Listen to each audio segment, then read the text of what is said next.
colère agricole. Madame Genevard, ministre de l'Agriculture, ce matin sur France 2, on écoute. Notre agriculture, c'est une agriculture familiale dont les équilibres sont fragiles. Il faut peu de choses pour les déséquilibrer. Et on ne peut pas admettre on importe des produits qui sont faits dans des conditions.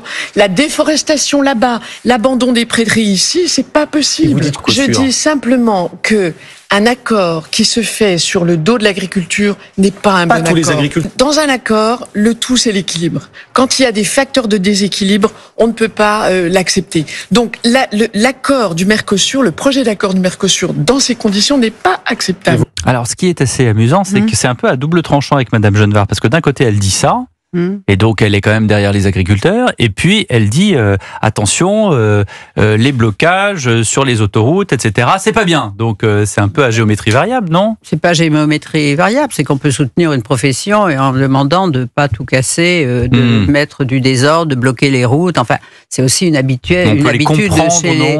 Mais on peut les comprendre, mais c'est vrai. Vous qui les voyez aussi, Catherine Ney, de temps en temps, Dordogne, ces agriculteurs.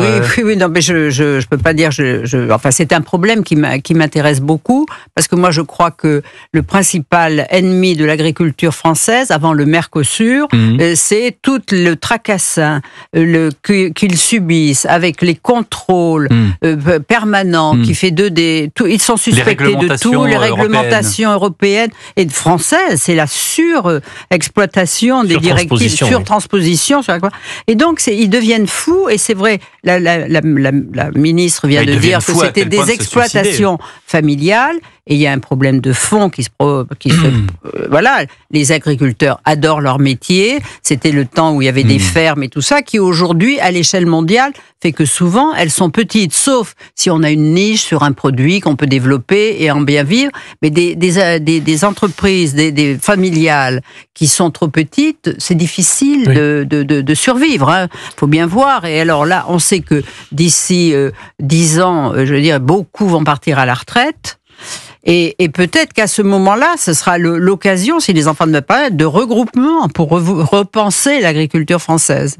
Notre ministre de l'Agriculture à Europe 1, c'est Catherine Ney. Moi, je peux vous dire, elle connaît ce sujet-là vraiment par cœur. Elle aurait pu être ministre. 19h41, et dans un instant, on revient, on commente l'actualité avec Olivier d'Artugol et Catherine Ney. À tout de suite.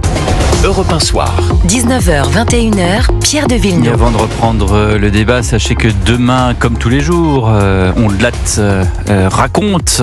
Christophe Ondelat vous attend de 14h à 15h sur Europe 1. Demain, Tang, un gourou pervers. L'histoire stupéfiante de cette secte implantée à la fin des années 90 à Agen et au début de 2000 en Ardèche. À sa tête, un gourou qui se faisait appeler Tang, de son vrai nom Robert Lédine. Voilà donc le programme d'Ondelat raconte demain.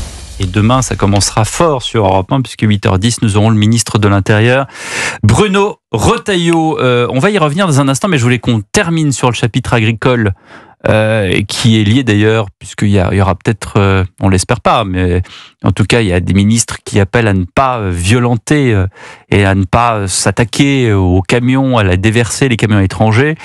Olivier d'Artugol, vous parliez de la coordination rurale du 47, c'est ça qui oui, la ligne Retailleau qui risque peut-être d'arriver à Bordeaux d'ailleurs sur la 9. Intéressant demain matin l'interview avec Bruno Retailleau, car il a exprimé depuis son arrivée place Beauvau une ligne de fermeté, de grande fermeté. Et il a déjà donné une ligne rouge concernant le mouvement des paysans, j'aime bien ce terme-là, en disant pas de violence.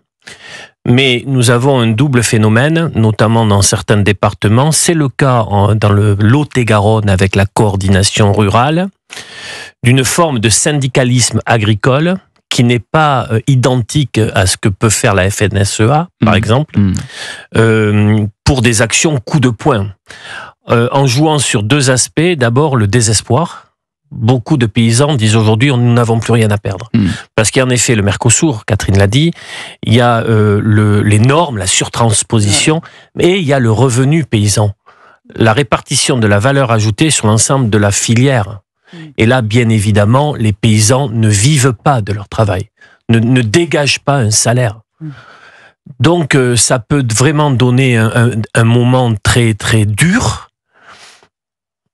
avec lequel Bruno Retailleau, d'une certaine manière... Un point de crispation, comme on dit. Oui, avec lequel, d'une certaine manière, Bruno Retailleau a rendez-vous. Alors, il faut voir comment les choses peuvent se passer. Et puis, là, vous avez parlé de syndicalisme, mais il y a des élections. Alors, il y a des élections dans les chambres d'agriculture en janvier. Ouais.